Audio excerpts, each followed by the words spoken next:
Comenzamos un nuevo capítulo de esta segunda temporada de Común y Corriente. Le doy la máxima bienvenida a ustedes, nuestra audiencia, y también a mis compañeros estrellas de este panel.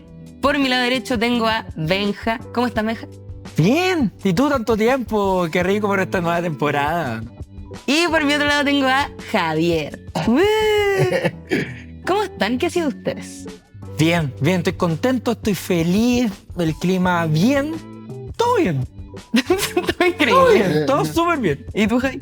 Yo igual bien, pero lo que sí me he dado cuenta últimamente, nos damos cuenta que está todo más caro. Pero es que la última vez que grabamos el podcast han pasado igual harto Varios tiempo. meses, han pasado varios Harto meses tiempo, y está todo pero no más como caro. para que todo haya subido tanto. Imagínense que en mi edificio subió hasta la ficha para lavar la ropa. Oye, el kilo pan también en mi panadería subió el kilo marraqueta, o pan batido, porque yo soy de la región de Valparaíso, el pan batido subió. Ya, y poco se habla también de que incluso subió. Ustedes han cachado que antes de la entrada a la autopista, aquí la gente de la periferia me va a entender. Antes de la entrada a la autopista del Sol, siempre hay gente vendiendo Super 8. También subió. También subió el Super 8. Subió Super 8. También Ya, subió. basta. Sí, basta de estupideces. La que nunca deja de subir, ya sabemos cuál es. Po. La cuenta de la luz, ¿la han visto su cuenta, no? Esa sí que tampoco ha parado de subir, vamos alza, estrena alza, hablamos del capítulo anterior y yo creo que es un tema para que sigamos hablando, pues, ¿no? O sea, yo siento que tarifa eléctrica va a ser un tema, o sea, y ni siquiera tarifa eléctrica, alza de tarifa eléctrica va a ser un tema que vamos a... Podríamos hacer 80 temporadas, solo de las alzas de la tarifa. Ojalá no tengamos que hacer más temporada y que baje.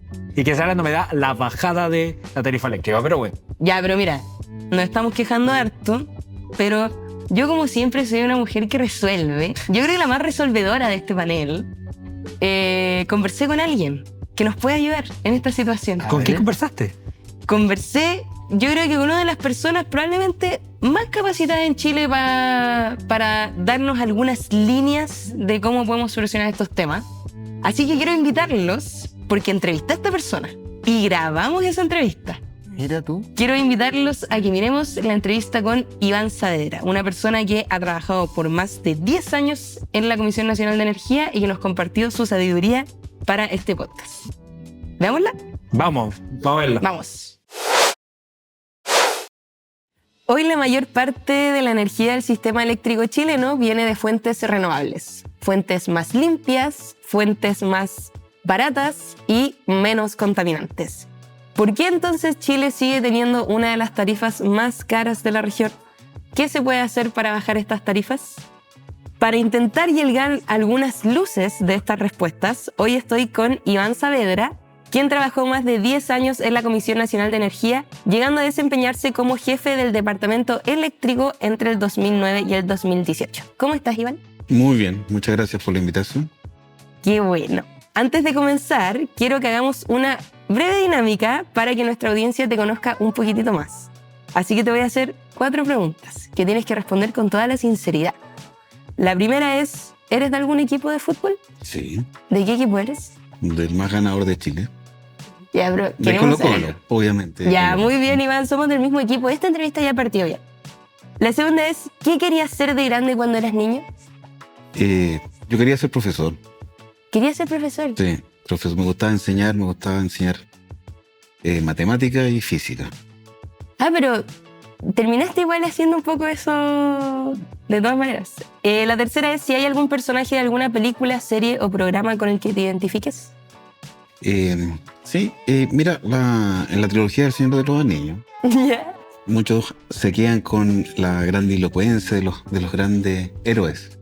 Pero el que más me identifica es Sam Gamgee, que es finalmente el héroe de la saga. No es ninguno otro más que Sam. Me identifica. Genial. Y la última, Iván, es si es que tienes algún paisaje favorito en Chile. Me gusta Coyhaique y me gusta Aysén, básicamente. Más del sur. Más del sur, exactamente. Genial. Bueno, ahora que ya te conocemos un poquito más, quiero reiterar las preguntas pilar de esta entrevista. ¿Por qué Chile sigue teniendo una tarifa tan cara y qué se puede hacer para bajar estas tarifas? Porque hoy hablar de los costos de la tarifa no es solo hablar de números, es hablar también de la calidad de vida, ya que este es un costo que afecta directamente a las personas. Es hablar de nuestro sistema y cómo funciona, de la generación, de la transmisión, de la distribución, de los impuestos, etc. Y tú en ese sentido has sido muy enfático en señalar que regular la electricidad no es solo una cosa técnica, sino que también es una forma de distribuir riesgos, beneficios y poder. Con las alzas que han habido en este último tiempo, se ha hablado de muchas cosas, de contratos, de subsidios, de distribución. Pero desde tu expertise, ¿por qué si producimos electricidad con energía más barata, hoy las tarifas no han disminuido? ¿Cuáles son los nudos? A ver, primero entender que el costo de electricidad que pagamos en los hogares o la industria pequeña está relacionado con 3 conceptos: generación, transmisión y distribución. ¿Dónde está el problema y dónde están los grandes costos? Los grandes costos están en generación. En distribución y transmisión, que son tarifas reguladas, hay algunos problemas, pero enfocarnos en resolver esos problemas no va a significar una baja en la tarifa. Ahí, solo para aclarar, generaciones, ¿cómo producimos la ¿Cómo energía? producimos la energía? Son los generadores. Estamos hoy día, como tú bien dijiste al principio, con una matriz mucho más renovable. Estamos produciendo en base al sol, en base al viento, en base al agua y un poco de térmica. Hoy día todavía tenemos un poco de carbón, tenemos gas que genera natural licuado y tenemos diésel en algunos escenarios, aparte de la biomasa que se quema en algunas plantas. La transmisión es la carretera que permite transmitir, como valga la redundancia, desde los grandes centros de producción de energía hacia los grandes centros de consumo. ¿Cuáles son los grandes centros de consumo? Ya sean las grandes consumidores, que pueden ser las mineras, que son las más grandes que tenemos hoy día. Quizás en el futuro los data centers que se puedan instalar en Chile van a ser más grandes en cuanto a consumo que la minería. Y en los centros poblados, en donde están las zonas de concesión de la distribuidora que toma la energía que llega desde la transmisión y la distribuye dentro de sus redes para llegar finalmente a los clientes más pequeños, que somos los residenciales. Que ahí las distribuidoras son, por ejemplo, no sé, CGE, CGE, Chilquinta, Enel en el caso de la región metropolitana, claro. Eléctrica Puente Alto en el caso también de la región metropolitana, Edel-Aicén, Edelmar en Aysén y Magallanes, Frontel, son empresas que tienen sus zonas de concesión. Claro. Ellas tienen un negocio porque pidieron una zona de concesión para ejercer ese negocio de distribuir. Y ahí el nudo para ti está en la generación. En la generación es el más relevante. De todas formas, ahí tenemos entre el 60 y el 70% del peso de la tarifa al cliente final está dado por ese concepto. Pero ¿por qué entonces si la energía renovable es más barata, la generación sigue siendo lo que pesa más? Ahí está el problema. El problema es que tenemos un arrastre de condiciones coyunturales que se dieron en el momento en que se nos cortó el gas desde Argentina. Nosotros teníamos... Eso 2008. Estamos hablando un poquito antes, 2005, 2006 empezaron los cortes. Ya. A finales de 2004. Y en 2005 se hizo el cambio de ley para pasar de una tarifa que calculaba la autoridad, que se calculaba cada 6 meses. Hoy día se sigue calculando, pero no tiene efectos, que se llama hoy día precio nuevo a corto plazo. Antes se llamaba precio nuevo a secas. Esa tarifa que calculaba la autoridad con una proyección de costos del sistema, hoy día es el resultado de procesos de licitación. Los procesos de licitación, ¿qué es lo que buscan? Buscan asignarle precio a un monto de energía a suministrar. ¿Quién hacía las licitaciones y quién hace las licitaciones hoy día? ¿Quién las hacían al principio? Son las distribuidoras. Las distribuidoras siempre licitaron, pero antes del cambio de ley del año 2005 licitaban por el volumen de energía, porque el precio lo fijaba la autoridad. O sea, era lo que iban a distribuir, Claro. Era por lo que ellos se ganaban la licitación finalmente. Claro, los generadores participaban en esta licitación y decían: yo me comprometo a entregar tanto volumen de energía en tal parte del sistema, ¿ya? Y eso es desde la perspectiva de los contratos finales. Entonces aquí ya se empieza a complicar un poco la cosa. No quiero entrar en esas honduras, pero hay dos cosas distintas. Una cosa son los costos de producción y los costos de transacción asociados a esa producción, y otra cosa son los contratos finales. Hay un puente entre ambos conceptos, pero no son lo mismo, ¿ya? Hoy día tenemos costos de producción a la baja, producto de la incorporación masiva de energía renovable no convencional que no tiene costos de combustible, ¿cierto? Sí. ¿Cuánto cuesta el sol? Nada. ¿Cuánto cuesta el viento? Nada. Pero sí cuesta instalar una infraestructura capaz de captar esos recursos y transformarlos en energía eléctrica. Eso tiene un costo. No tan alto, pero tiene un costo, hay que pagarlo, ¿ya? Y por otro lado están los contratos finales, que es lo que se le cobra a los clientes finales, ya sea clientes grandes, que hoy día se llaman clientes libres, o clientes regulados, que podemos ser los clientes residenciales, o las pymes o los pequeños comercios. Claro. Hoy día nosotros ¿Por qué estamos sufriendo? Por contratos muy caros. No por costo de producción caro, por contratos muy caros. Entonces ahí es donde tenemos que centrar la discusión. Y ahí ese contrato, ¿por qué no se ha como actualizado el contrato a este nuevo sistema de producción? Ahí hay que pensar en dos objetivos de la contratación. Por un lado está permitir el desarrollo de nueva oferta, y esta nueva oferta, por ejemplo, está relacionada con estos nuevos desarrollos de energía renovable. Los que quieran poder, el concepto se llama apalancar, es decir, soportar un desarrollo de un proyecto en base a un contrato, tienen que ir a estas licitaciones de suministro, ya sea con clientes regulados, que hoy día la conduce la Comisión Nacional de Energía, o con clientes libres, que también ellos hacen sus propias licitaciones. Y si se ganan el contrato, que puede estar pensado en que inicie su vigencia en 4 o 5 años más, es posible que el que se ganó el contrato desarrolle un proyecto en ese tiempo y pueda suministrar ese contrato con su propia energía, con su producción, ¿cierto? Pero otro objetivo es simplemente dar suministro, y ahí los actores o los incumbentes, también es un concepto, los actores que existen y que están conectados al sistema son los que tienen la ventaja a la hora de ir a competir, porque ya tienen sus centrales desarrolladas, ya están en producción y tienen un peso específico más grande en eso. Claro, ya tienen esa la competencia. infraestructura. Claro. Y ahí en donde ellos pueden capturar a través de su oferta, dado que tienen poca competencia, dependiendo de cuándo se hace la licitación, de qué volúmenes son, pueden capturar estas diferencias entre los costos de producción y los contratos. Entonces, nuestro problema es la diferencia entre los costos de producción y los contratos. Coyunturalmente, los primeros contratos están en el entorno de esta crisis que significó el corte de gas desde Argentina, y que tuvimos que cambiar. Te voy a dar la orden de magnitud.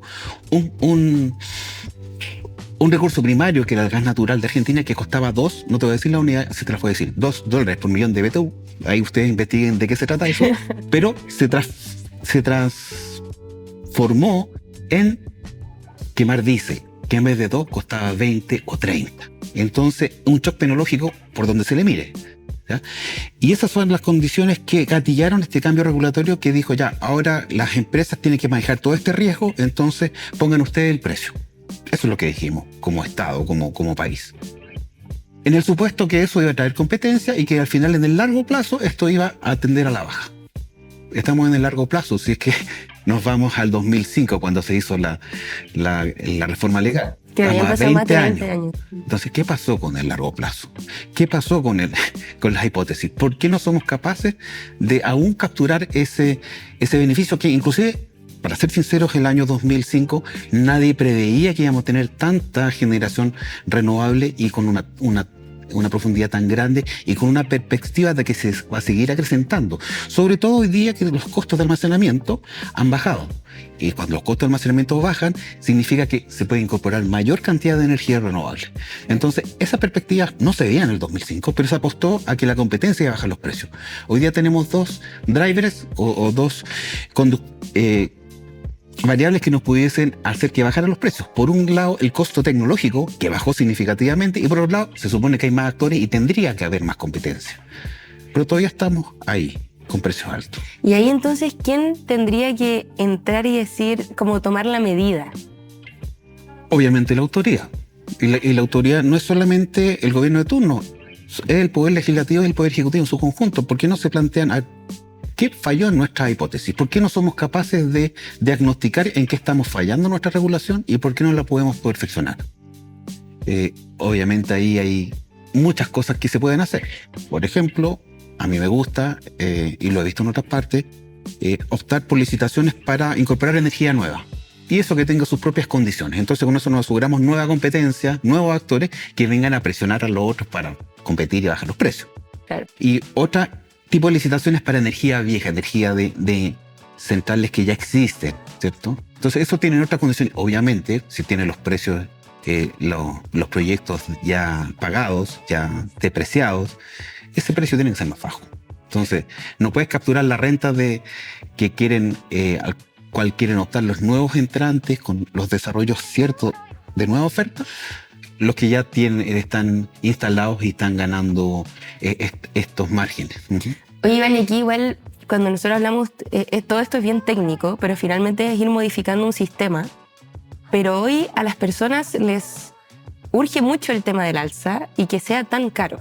Entonces, si es que hubiese algo que se pudiera hacer así urgentemente, que pudiera tener algún tipo de impacto en el corto plazo, ¿qué crees tú que se podría implementar? ¿O cuál sería lo primero que se debería implementar?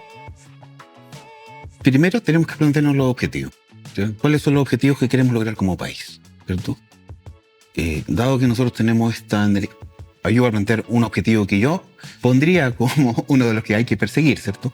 Como tenemos una gran cantidad de recursos renovables, nuestro objetivo sería ser independientes energéticamente. ¿Eso se puede hacer? ¿Cómo llegamos a ese punto? ¿Y qué beneficio nos trae ese tipo de objetivo en el largo plazo? Obviamente, si hubiésemos sido independientes, el problema en el Medio Oriente y el Estrecho de Hormuz no nos hubiese afectado, ¿cierto? Claro. Hoy día, la mayor cantidad de los recursos energéticos que utilizamos son importados. Porque a pesar de que tenemos esta gran... Como matriz gran matriz renovable, nosotros seguimos usando combustible, motores de combustión interna. O sea, seguimos usando combustibles fósiles, seguimos usando gas. ¿Ya? Entonces, en el largo plazo, ¿cómo podemos cambiar? Entonces ahí nos plantearíamos objetivos. Entonces ahora, una vez planteado el objetivo, ¿qué es lo urgente? Lo urgente es intentar bajar el costo de la energía, por lo menos en aquellos consumos que son vitales. Un consumo vital en invierno es la calefacción. Claro. Está claro, ¿sí? Entonces, ¿podemos diferenciar los consumos de calefacción respecto del otro? ¿Puede tener una tarifa distinta a la calefacción respecto al otro? ¿Respecto del otro tipo de consumo? Yo creo que sí. Hoy día, sobre todo porque tenemos mayor tecnología que nos permite hacer esa diferenciación. Por ejemplo, una estufa eléctrica moderna pudiese tener un medidor especial que diga, usted está consumiendo tanta energía para calefacción. Esa energía tiene un costo distinto. Ya, listo. Eso lo podríamos intentar ir hacia allá. Inclusive, desde el otro medida que puede ser mirada como muy ABC1, que es la electromovilidad, hay que optar a que no sea esa la mirada, que sea una masividad mayor, ¿cierto? Claro. Y también tener tarifas especiales para la electromovilidad, pero con la precaución de poder identificar los consumos. O sea, tengo un consumo identificado de calefacción, tengo un consumo identificado de electromovilidad y tienen sus propios precios y sus propios contratos.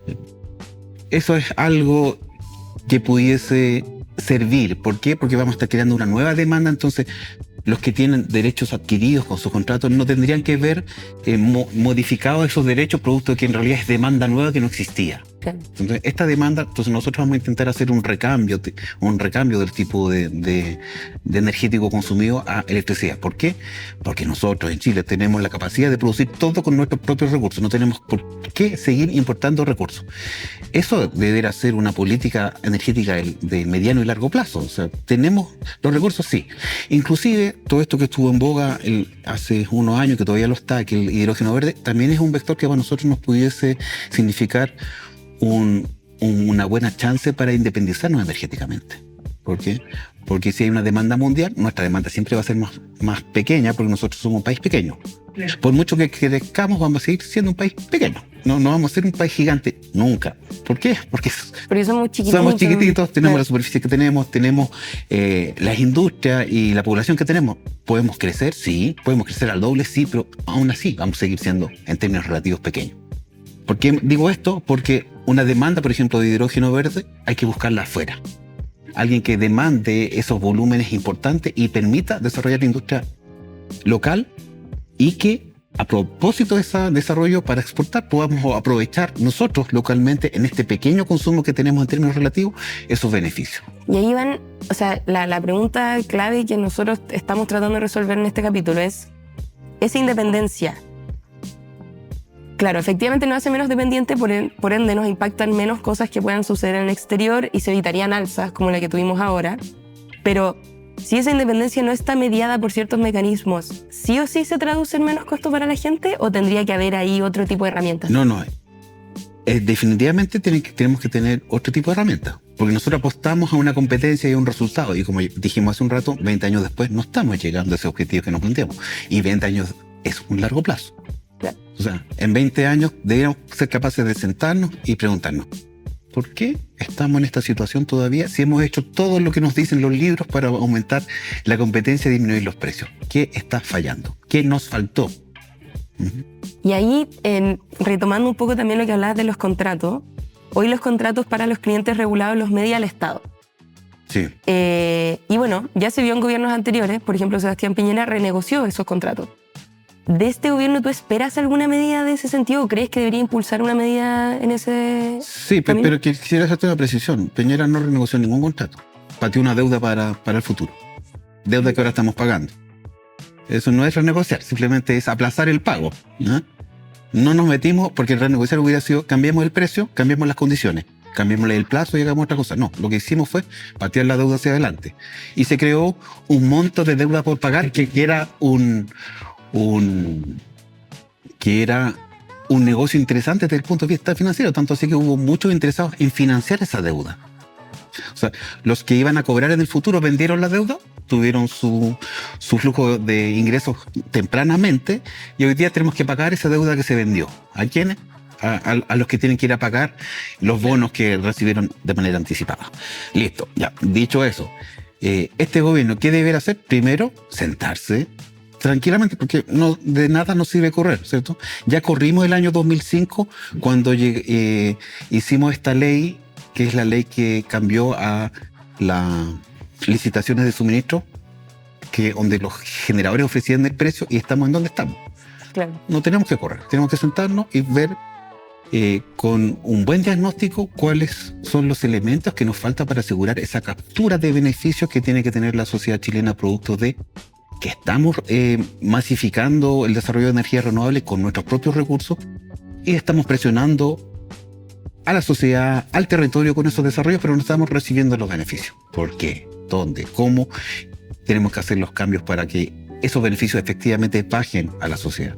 Bueno, y ahí yo creo que la última pregunta y que tiene mucho que ver con lo que estás diciendo tú, que es que, claro, tenemos, por un lado, esta mirada que debe tener una autoridad de largo plazo, de hacer las cosas con calma, y por otro, la urgencia latente de personas que hoy en día están muy enojadas por el tema de la tarifa. ¿Cómo se media eso? ¿O cómo crees tú que se debería mediar? Bueno, a ver, ¿la tarifa puede bajar? Sí, pero hay que negociar los contratos o negociar las condiciones, ¿cierto? Bueno, digo que cuando te corregí, disculpa por haberlo hecho. No, está bien, está bien. El tema de acaso negoció o no negoció el presidente Piñera los contratos, no los negoció, ¿cierto? Digo, ahora negociamos. ¿Y qué significa eso? A lo mejor bajar el precio y aumentar el plazo, ¿cierto? Y con eso podemos bajar los precios hoy día, quizás aumentamos el plazo de esos contratos, pero bajamos los precios. Y con eso atendemos la urgencia de bajar los contratos. Obviamente ahí siempre van a haber intereses cruzados de los nuevos entrantes que le estás bloqueando el mercado futuro. Pero nos debemos ¿a quién? A la sociedad que tiene un problema de que está pagando costos muy altos, ¿cierto? Bueno, hay que mediar cuáles son nuestros objetivos y quizás separarlos en montos para también morigerar un poco las expectativas.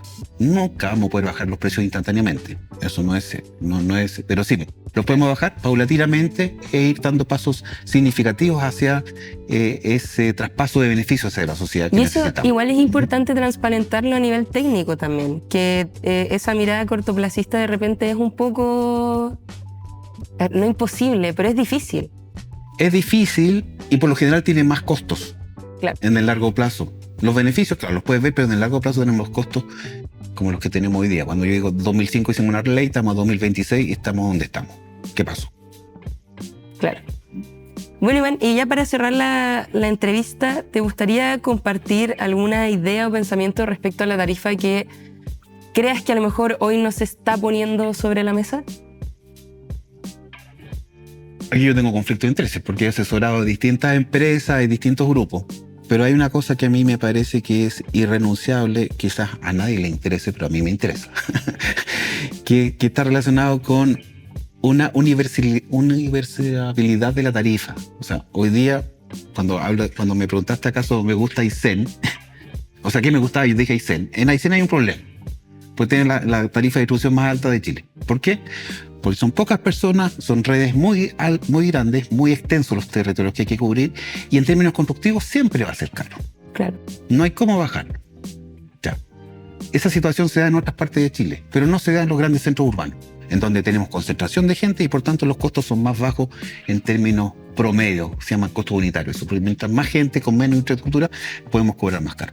Entonces, traspasar esos beneficios de los grandes centros urbanos a estos centros más aislados sería algo benéfico. Nosotros lo conceptualizamos como equidad regional, equidad tarifaria regional. Las regiones no pueden tener tarifas tan altas. ¿Y eso dónde se tiene que abordar? En donde corresponde. No es el precio de generación. En ese caso sí es el precio de distribución. Claro. Porque tenemos una variabilidad muy grande entre los distintos precios. Por decirte un orden de magnitud, si pagamos en la región metropolitana 100, en Aysén pagamos 400. Claro, y ahí hay un costo solamente por haber nacido ahí. Al final. Exactamente, y eso impide que se desarrolle económicamente la zona, ¿cierto? Entonces ahí hay vasos comunicantes, porque inclusive si uno piensa, pongamos los subsidios, ¿no? Los subsidios son temporales y no estructuralmente no solucionan los problemas. Hoy día tenemos un subsidio cruzado, nadie lo nombra así porque es feo en términos económicos, pero la ley lo estableció que era necesario, que es el precio nuevo promedio. Ese es un subsidio cruzado y es gigante ese subsidio cruzado. ¿Por qué no pensar ese mismo subsidio cruzado en la tarifa de distribución, donde en las cooperativas eléctricas de la zona sur, en Aysén, en el caso de Aysén, que es uno de los casos más aislados, ¿cierto? En términos de mucho territorio, pocas personas, ¿cierto? Claro. Inclusive en aquellas zonas que todavía no tienen sistemas más robustos, que son los sistemas aislados, que también hay que abordar ese problema, ¿cierto? Eso es lo que a mí me mueve hoy día, ¿cierto? Intentar llevar ese beneficio hacia los centros que están más aislados o más lejos de los centros urbanos. Claro. Oye, Iván, ¿tú eres de Santiago o eres de alguna región? Yo vivo en Santiago hace más de 20 años, Yeah. Pero yo en realidad yo soy guaso, yo soy de Graneros. Y respecto a eso, no me preguntaste, hay un tema en Graneros, está la fábrica que se llama Chiproal, después la compró la Nestlé, y ahí se hace el café, se hace el Milo, se hace el Quick. Entonces mi infancia fue con aromas. Siempre olía a café, o olía a chocolate, olía a frutilla, Bueno, olía a cuando vainilla. uno se baja en la estación, hay de hecho como un aroma. Porque ahí se tuesta el café. Entonces los días que hay tostadura de café, ¿Se siente el olor? todo el pueblo huele a café. Muy linda la infancia que tuve ahí. Genial. Bueno, muchas gracias, Iván, por compartir tu conocimiento técnico respecto a estos temas. Nos dejaste muchas preguntas y respuestas que compartiremos después con Javier y Benja en el panel. Así que gracias por acompañarnos. ¿Cómo lo pasaste en la entrevista? Muy bien, muy bien. Que bueno, si decías muy mal íbamos a tener que cortar esa parte de la cápsula. Sí. Entremos a desmenuzar un poco lo que conversamos. Y ahí yo creo que un primer punto importante, que ya hemos explicado, pero que yo insistiré en que siempre expliquemos, es cuáles son los elementos de la tarifa. ¿Ya lo explico? Hago mi pitch, póngame play. Dale, Javier, danos lo tuyo. Haz lo tuyo. Oye, haz lo tuyo, Javier.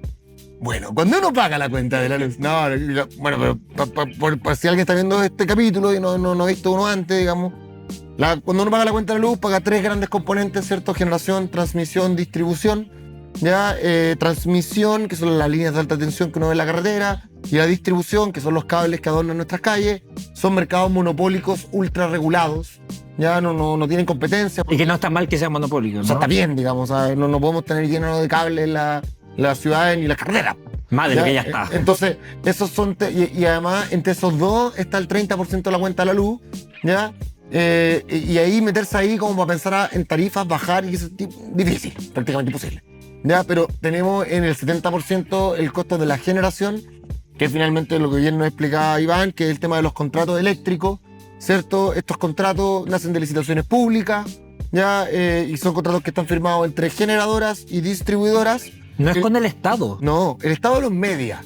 El Estado hace la licitación, ¿cierto? El Estado dice, necesitamos toda esta energía para la ciudadanía. Se llegan las generadoras, licitan, los precios más baratos ganan y firman con las distribuidoras. Y ellos nos traspasan el costo a nosotros. Pero nosotros, que somos los que pagamos, no aparecemos en el contrato, ¿ya? Entonces, nosotros tenemos muchos contratos, porque tenemos contratos que fueron firmados hace mucho tiempo, cuando eran poquitas las empresas que participaban. Hay licitaciones que llegaban una o dos empresas nomás. ¿Y ahora cuántas llegan? No, ahora están llegando muchas más. En las últimas han llegado pocas porque también se ha licitado menos, pero 8 empresas o más. Ya, pero hubo un momento, 2015, 2016, 2017, donde llegaban a más de 40. ¿Ya? Entonces, aumentó la competencia, llegaron las renovables, por eso aumentó de hecho, y bajaron los precios, y eso finalmente generó que tuviéramos dos tipos de contratos que son antiguos, que son caros, mucho más caros, y que además están indexados a los combustibles fósiles, y tenés otros que son más nuevos, que son más baratos ya, y que no están indexados a los combustibles fósiles, o sea, no suben y bajan al baile del petróleo, el carbón, del gas, el precio internacional, digamos, el precio internacional de estos combustibles. Pero algo que todo el mundo tiene que tener claro es que todos los contratos, los baratos y los caros, están en dólares. Entonces, a un país se le ocurre invadir otro país, ¿cierto? Es casi hipotético que eso pasara. Claro, que un país invade a otro, eso afecta a la comunidad del mundo, aumenta el dólar, a nosotros nos sube la cuenta de la luz. Entonces, y a mí me gustó mucho algo que dijo el Iván, porque él habló de estos contratos que estoy tratando de transmitir ahora, y él nos dijo algo, dijo, este sistema se crea, ¿cierto?, para poder crear contratos de largo plazo. Eso, ¿de cuánto tiempo es un contrato generalmente? Porque hablas de largo plazo, pero ¿qué es largo plazo? 15 y 20 años. Hay contratos de 20 y hay contratos de 15, pero ahí están, ¿ya? ¿Y por qué? Porque en el fondo eso incentiva a las empresas a decir, ya, si tengo un contrato de 20 años, invierto en centrales. Invierto en poner paneles, torre eólica o termoeléctrica, porque esta cuestión partió a punta de termoeléctrica a principios del 2000, po. Entonces, esa era la gracia, ¿ya? Pero él dice algo que es interesantísimo, que es, oye, esto partió hace más de 20 años, ya estamos en el largo plazo. Ya podemos empezar a evaluar, oye, ¿cómo funcionó eso? Tal vez no te estás dando cuenta, pero estamos en este preciso momento viviendo en largo plazo. Pero cierto, po. Sí. Entonces, es súper interesante eso porque él dice algo que yo nunca le he escuchado a ningún experto ni nada. Que analicemos el sistema, po. Oye, ¿nos conviene este sistema de contratos de largo plazo? Porque en el rayo para la suma lo que estamos viendo es que a las empresas sí que les conviene saber tener contratos de largo plazo para poder apalancar recursos, pero a la ciudadanía, ¿qué pasa con la ciudadanía? Bueno, ahí como algo interesante también que él tocaba, que es lo que está ahí adelantando tú, Javier, es ¿por qué pasó eso? Que tiene que ver harto con la crisis del gas que tuvimos con Argentina. Cuando los argentinos nos cortaron el gas. Jamás lo olvidaremos. No, Jamás lo olvidaremos. Así como no olvidan cosas que hicimos en Chile o que no hicimos, no vamos a olvidar. Y de hecho hay que ponerlo en la narrativa. Nos cortaron el gas. Sí, Nos cortaron el gas en 2005. Nosotros como Copa América, gas. No, y también, no, bueno, por el tema de la Malvinas, pero vamos a decir, nos cortaron el gas. Y eso Oye, fue varias veces. Después de editar lo que dijo el Benja. Es un tema muy sensible. Sí. Bueno, pero eso parte ahí fue como como él decía, fue una estrategia que vimos en ese momento, que como decís tú, Javier, era pensando en incentivar la competencia y que eventualmente los precios bajaran. Claro, la inversión. Claro. Y ahí Iván se hace esa pregunta muy interesante. Ya, estamos aquí, los precios no bajaron, ¿qué pasó? Y en ese ¿qué pasó? Ahí a mí me gustó mucho que él hablaba de esto que decís tú también, de pensar en el largo, en el mediano y en el corto plazo. Y ahí yo traté de preguntarle harto respecto así como, ya, pero ¿qué podemos hacer ahora? Para bajarle la cuenta no a la gente ahora, porque la gente tiene un tema ahora. Y algo que a mí me gustó mucho que él dijo son dos cosas. Uno, ¿por qué no nos sentamos a revisar esto? Como que estamos esperando que pasen 20 años más. Y dos, que tiene que existir como un objetivo más macro. Y yo creo que ahí tenemos una conversación interesante que tener nosotros. Es que también hay que entender, o sea, efectivamente, estas metas, estas políticas públicas son de largo plazo. Un gobierno dura 4 años. El gobierno va a querer tener resultados ahora ya en lo concreto, porque va a querer trabajar por una política pública que el que se va a llevar la estrellita, el que se va a llevar los aplausos va a ser otro. Porque seguimos en este sistema cortoplacista, lo cual, ojo, que no estoy defendiendo. Estoy intentando como... O sea, tenemos ese problema como país de que miramos todo a corto plazo. O sea, un gobierno, de hecho, ni siquiera alcanza a gobernar los 4.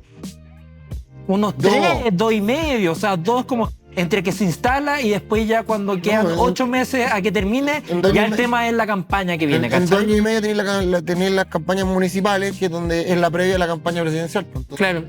Entonces es difícil, pero debe llegar un gobierno o una autoridad que diga, ya mira, esto es una visión de largo plazo, así como se hizo en el año 2015 con esta política 2050, que estaban haciendo una política no para cuando iba a terminar el gobierno de Bachelet, sino que era, esto va a ser para largo plazo, pero nos vamos a poner esta meta como país que va a pasar de combustibles fósiles a energías renovables, y de hecho las metas, que siempre lo comentamos, las metas que teníamos que nos pusimos el 2015 para lograr el 2030 o el 2050, la logramos cuando el 2025 y sin ningún incentivo económico. Entonces, sí, pues nos falta un objetivo de largo plazo en temas de tarifa, porque hablamos de cuánto vamos a llegar a energía renovable en capacidad. Pero no hemos visto ninguna política pública que diga vamos a tener la tarifa más barata de Latinoamérica, o va a ser muy competitiva, o va a ayudar a las personas. No tenemos. Yo creo que ahí también entra un tema, y que yo soy una nostálgica de esa política, a pesar de que no fue mi época, porque yo soy más joven. Somos. Que era esto de tener políticas como de Estado. Yo creo que la energía es una oportunidad para tener políticas de Estado, y de hecho la tenemos. Yo creo que la política energética es una política de Estado, Sí. donde evidentemente hay matices, depende de los gobiernos. Yo creo que el cuento de la política del tema de la tarifa es que hoy tenemos contratos que son baratos y que son renovables. El tema es que son una pequeña parte de la torta. Claro. Entonces, el tema es cómo a nadie se le ocurrió, ¿cierto?, que el avanzado de los años cambia la tecnología, porque la tecnología cambia, ¿cierto? Hay innovación, qué sé yo. Entonces, ¿cómo a nadie se le ocurrió decir, oye, si nos quedamos anclados a una tecnología antigua que es cara, ¿cómo no vamos a poder hacer algo para poder renegociar esos contratos en el marco de la ley sin perjudicar tampoco a las empresas? Porque si tampoco se trata de ir a expropiar un contrato, echar abajo un No, pero contrato. es un versus. Es un versus. O sea, esto que yo les digo, mira, en términos leguleyos, así jurídicos, ¿Qué es leguleyo? leguleyos de leyes. Los leguleyos son los abogados. Yo- En términos jurídicos, los incumbentes de los contratos son las generadoras y las distribuidoras. Y a nosotros, que pagamos, no nos incumbe. O sea, ¿cómo nadie se le ocurrió? Oye, pero si los que pagan, obviamente les debería incumbir porque pagan, po, ¿ya? Entonces, y de hecho los contratos que son nuevos, que son renovables, esos sí tienen cláusulas que se pueden renegociar. Y el Estado podría llegar a pedir a través de que, claro, que no nos conviene renegociar los contratos bajos, los contratos baratos, ¿ya? Pero mira, te lo pongo desde otra perspectiva. Imagínate que mañana aparece, yo lo decía el otro día, ahorita que mañana aparece una máquina que saca energía eléctrica de la lluvia. Ya estoy inventando algo nuevo, así como ya obviamente no existe. Pero fíjate que cada vez que llueve tenemos energía. Así, porque se inventó una máquina así y barata, barata. Ahí nos pondríamos a bombardear nubes. Que como- claro, no No sé, es pero entonces, y que fuera mucho más barato que la energía solar y la energía eólica. Mucho más barato, imagínense. Chuta, vamos a quedar anclados en la energía solar y eólica por también 20 años sin poder ocupar una nueva tecnología que nos baje aún más la tarifa, pensando en una nueva tecnología. Yo dije, la lluvia es ridículo, pero algo como renovable, algo que sea como que, o que inventen los super paneles solares que valgan un décimo de los que valen ahora. No poder aprovechar esa tecnología porque estamos anclados a contratos más antiguos. Ahí igual yo tengo mi punto, que, a ver, es verdad que tienen bastante contra los contratos de largo plazo, pero al mismo tiempo, entregar contratos o la posibilidad de tener contratos de largo plazo también ha permitido invertir en tecnologías que hoy día a lo mejor pueden ser más caras, pero uno como estima en el tiempo que van a ser más baratas, o también los privados han querido arriesgar más. Han querido decir, mira, vamos a apostar por esta tecnología porque el futuro, etcétera. Entonces, es verdad que a lo mejor han significado un problema y que te encadena una tecnología por 20 años, pero al mismo tiempo el pro es que incentiva también en la empresa a decir, mira, voy a tomar el riesgo a lo mejor de invertir en esta tecnología porque voy a estar anclado por más tiempo, entonces se amortigua el riesgo en más años. En cambio, si fuese de corto plazo, ese riesgo tiene que estar, en vez de 20, 5 años. Y de hecho, o sea, Chile es pionero en muchas tecnologías de generación de energía. Hablemos de concentración solar de potencia, que no sé si esta gente lo conoce, pero es como esta torre que tenemos en el norte, que no vamos a mencionar la empresa hasta que nos auspicien, pero esta torre que tiene hartos espejos La que abajo, rima con OR. con OR, exacto, Ah, ya. y Ese es proyecto. como el número de denominador, ¿ya? Algo así, como un cerro, ¿ya? Pero esta tecnología es pionera, o sea, de hecho, si es que no me equivoco, fue la primera planta de concentración solar de potencia en Chile. Ha tenido otros problemas técnicos, pero el hecho de un contrato de largo plazo permitió que ese tipo de tecnologías se dieran en el país. Asimismo, también otro tipo. Ahora, ¿estoy diciendo que es perfecta? No. ¿Es mejorable? Sí. Pero ahí eso es como el Es punto que que quise mencionar. yo estoy de acuerdo con el argumento, pero ese argumento está bien porque favorece a la industria que trae una tecnología. Pero el tema es cómo me favorezco yo como ciudadano. Si ahí está el equilibrio.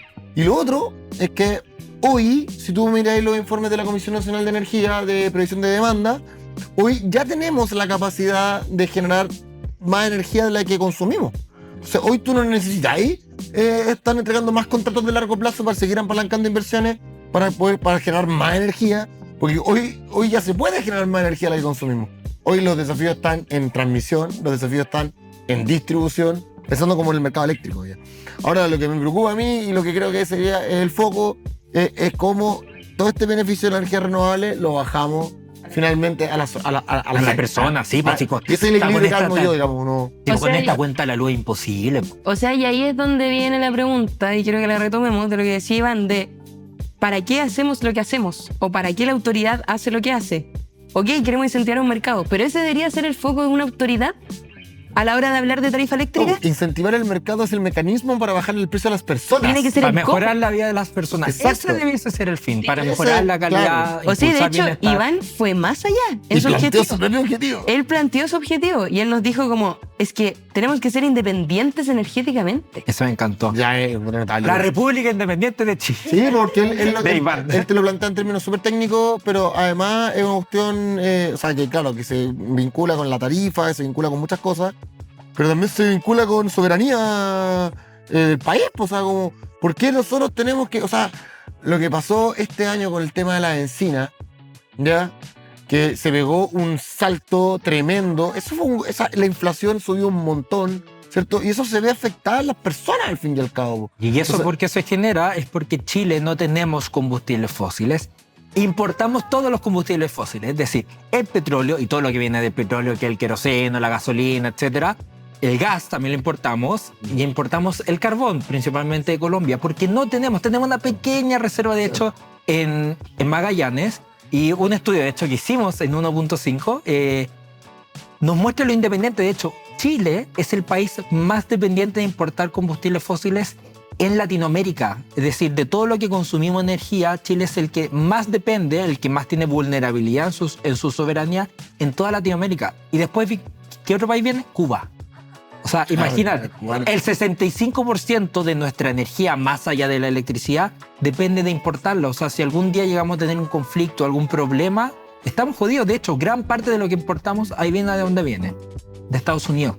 Entonces, Estados Unidos nos quiere dejar de importar, tenemos un problema de suministro y de resiliencia y de seguridad energética terrible. Entonces, me encantó ese punto de Iván, que habla de independencia. O sea, ¿cuáles son los recursos que tenemos en Chile? Fósiles no son. Es el solar, el viento, hidro un poco, pero cabe un poquito menos con el tema de la sequía. Entonces, habla un punto importante, pues, porque también son energías que son baratas.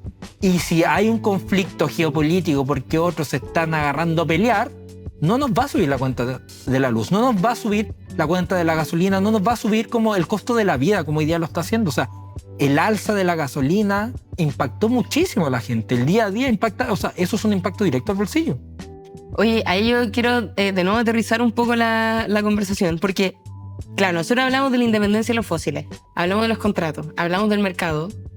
Acá, hoy en día, a pesar de que todas estas cosas son como a largo plazo y hay un cambio de sistema, a mí algo que me conflictúa personalmente es cómo personas que tenemos un mayor conocimiento técnico en estos temas, le transmitimos a las otras personas como, mira, esto en verdad sabemos que te afecta a ti ahora en el corto plazo, pero aquí hay una conversación que es súper profunda y que lamentablemente es multisectorial también. Como no se tiene que solo sentar a conversar el presidente con diputados, tiene que sentarse a conversar la empresa, el presidente, el Congreso. Incluso yo creo que debería sentarse también la ciudadanía, por esto mismo que decías tú, de estamos todos hablando de la tarifa, menos los que pagan la cuenta. Entonces, ahí hay un tema, yo creo que como que se ha hecho, a pesar de que la tarifa es algo muy como tangible, incluso en el papel, se ha hecho muy intangible cómo nos cobran eso. Como que en mi mente, y yo creo que en la mente de la mayoría de las personas, no está el decir como ya, yo estoy pagando esto y esta plata que yo estoy poniendo aquí significa que me están cobrando esto. No, cero, pues, o sea, De hecho, yo veo la cuenta de la luz, no entiendo nada, pues, y estudié. 3 cosas, pues. 1. Paso el dato, cuentalaluz.cl, donde todo el mundo puede conocer la tarifa eléctrica de su comuna y ahí pueden ver las diferencias que hay entre comunas.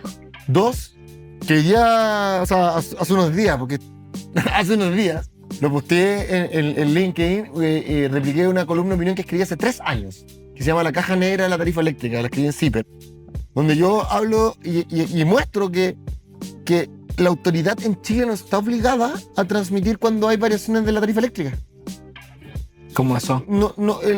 Cuando sube o baja el TAC o el peaje, el ministro de Obras Públicas está sonado. Tiene que ir y dar la cara y decir, va a subir esto, va a bajar esto. Cuando sube o baja la cuenta de la luz, no. Es como que sale un informe y de repente aparece una noticia porque aparece un experto hablando del tema. Claro, Fíjense en eso. lo agarró algún medio, se dio cuenta y... Claro. Pero, Bueno, ¿y eso se hace con el TAC, pero no se hace con la cuenta de la luz? no, po. Porque, y de hecho yo en esta columna que le invito a leer, se llama la tarifa, o sea, la caja negra de la tarifa eléctrica, la escribí hace 3 años, ¿ya? Pero sigue intacta mi demanda, que era como, yo ahí ponía, cuando se fundó el Ministerio de Energía, si tú lees el mensaje presidencial de ese proyecto de ley, no te aparece en la obligación del Estado de transmitir onda las variaciones o de salir a explicar qué es lo que tú pagas o qué sé yo. Es como que lo hacen si quieren o no quieren, digamos. Claro. Y ahí ese punto. Y tercer punto que quería dejar arriba de la mesa, porque ya se nos está agotando el tiempo, era el tema de que quiero relevar la propuesta que hace Iván. Que él decía, oye, pero ¿por qué en algunos lugares es tan cara y en otros lugares es tan barata? Siempre vais a encontrar una razón técnica. ¿Por qué? Porque en Aysén son muchos kilómetros de redes para pocas personas, obviamente les sale más caro, ¿cierto? Pero uno lo puede ver desde otro punto de vista, desde la política pública, es decir, ya, pero es justo que ellos tengan que pagar mucho más por sus condiciones, ¿sabes? Porque yo nací en Aysén, mi vida va a ser más cara que si yo nací en Santiago. Y no, tú perfectamente... ¿Pero qué tanto más caro? ¿Es más caro? Harto más caro. Eso yo no lo sabía, o sea, yo quedé sorprendido con lo que dijo Iván. Yo no Sí. sabía. Sí, ¿Que era diferenciado en el sur y acá? ¿Sí? Sí, O sea, y eso está mal, pésimo, horrible. Porque Terrible, fatal. porque es un servicio básico, yo lo veo así. Hoy hay leyes, que la ley de guía tarifaria residencial, que tratan como de equiparar un poco, pero así todo, podéis tener 30-40% de diferencia entre una comuna y otra. Y también, o sea, tampoco te ves beneficiado si tienes una planta generadora, sea termoeléctrica, sea renovable. Sí. Hay un proyecto de ley, hay un hay una descuento. ley. O sea, hay una ley, ¿no? Sí, hay 2 leyes, de hecho. La ley de guía tarifaria residencial, que trata de equiparar un poco las tarifas, que lo logra un poco, y ese también que tiene un descuento por generación local, ¿sí? ¿Ya? Entonces, hay comunas donde se le hace un descuento. Ahora, todo esto es así, o sea, si yo le hago un descuento a una comuna es porque a todo el resto de las comunas se le sube un poco, son todos subsidios cruzados, ¿ya? Pero sí. Y de hecho también, la ley de estabilización tarifaria, que nos subió la cuenta de la luz más de un 70%, una de las cosas que hizo también fue generar un 40% de descuento en la componente de generación, o sea que es como un 30% de descuento en la cuenta de la luz final, a las 7 comunas o 8 comunas que son zonas de transición.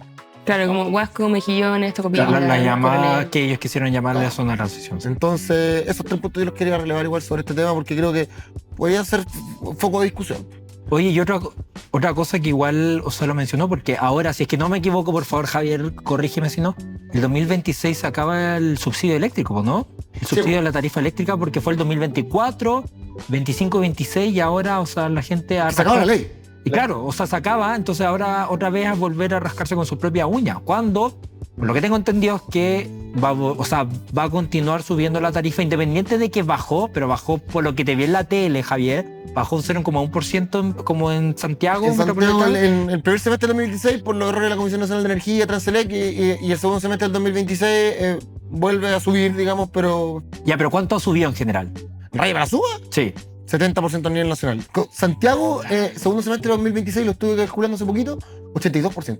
Claro, o sea, y una baja de un 0,1 es como, o sea Es ni burlesco. siquiera alcanza para un saludo a la bandera, o sea, da rabia. Sí. Y que sea noticia también como va a bajar la tarifa, es como, oye, 0,1, que en una cuenta de 10 lucas, ¿cuánto es eso? 10 pesos. O sea, que Sí, te baja claro. 0,1. Y ni siquiera, porque estamos hablando que eso es del 70% o es de toda la tarifa. No, toda tarifa. Ya, pero 10 lucas. Ya, pero eso fue en Santiago el primer semestre de 2026. Ahora, ¿cuándo vamos a ver una baja? En el 2028, porque nosotros hoy estamos pagando un cargo extra para pagar una deuda que tenemos con las generadoras producto del congelamiento. Y entonces ese cargo partió en 22 pesos en 2024, ahora ya va en 23,9 parece. Pero baja 9 pesos ese cargo a partir del 2028, entonces ahí vamos a tener una baja de un 3-4%. Bueno. Oye, yo voy a tener que poner aquí ya la pausa de la conversación porque Está tan buena. Estamos súper entretenidos, pero así los dejamos con más ganas de seguir escuchando este podcast. Pero para cerrar, vamos a hacer esta sección llamada Momento Relámpago, en donde cada uno en verdad va a tener un minuto, chicos. Un minuto para dar su último mensaje en este capítulo que, bueno, de repente quedamos con aún más preguntas abiertas, pero así son estos temas. Yo siempre partí en la temporada anterior. Ya, yo parto. Ya, Un minuto. un minuto. Y ahora, ya. Un llamado al gobierno a que establezca políticas públicas que permitan reducir la tarifa eléctrica. Renegociar contratos es una alternativa. Ya, hay otras alternativas también. Ocupar la energía, por ejemplo, de los PMGD. También le podrían quitar el impuesto que nos están cobrando por los cargos extras que el mismo Estado nos generó. Existen algunas alternativas, pero que ojalá el gobierno ponga el foco en medidas que bajen la tarifa eléctrica y que una vez que logren hacer eso, empiecen también a pensar en justicia territorial y empezar a pensar en la tarifa única nacional, que va a permitir bajar la tarifa eléctrica en todas las regiones del país. Gracias, Javier. Benja. Me encantó. Mi llamado es que si Chile es líder en energías renovables, que eso también se vea en la tarifa. Chile es el segundo país con la tarifa eléctrica residencial más alta en la región después de Guatemala, cuando podríamos ser pioneros y realmente, si lo proponemos, tener la tarifa más barata de la región. Eso ya no es una decisión técnica, es una decisión política que el gobierno puede llegar y hoy día sentarse. Hay un consenso en que la ciudadanía necesita, quiere también el sector político que bajemos la cuenta de la luz. No puede ser que siga avanzando porque eso está afectando el día a día a las personas. Y también vamos a los consumos vitales. Otro mensaje importante que no quiero dejar pasar es: no puede ser que una persona, y que me enteré con esta entrevista, Iván, que una persona en Santiago pague menos que una persona en Aysén y que porque nació en Aysén tiene que pagar más. Eso hay que corregirlo porque Chile es solo uno. Chile no es Santiago. Y como persona de región, si vienes de región de Valparaíso, tenía que mencionar eso porque no puede ser posible que las regiones se vean más afectadas aún de lo que ya están siendo en nuestro país. Bueno, y en mi minuto relámpago, que también voy a aprovechar como minuto de cierre, también quiero hacer un llamado no solo a este gobierno, sino que a todos los sectores políticos de que volvamos a estas lógicas de políticas de Estado a largo plazo y que, si bien acá hay un tema de generación, distribución, el ciudadano es quien paga. Entonces sentémoslo también a la mesa en esa negociación y no solo en las tarifas, sino que en las discusiones en general de transición energética. Así que con esa reflexión, también las reflexiones de ustedes, cerramos este capítulo de Común y Corriente y los esperamos en el siguiente, porque aún nos quedan un parcito más de esta temporada. Sí, está buena la temporada. Sí. Ya. Adiós. Un abrazo.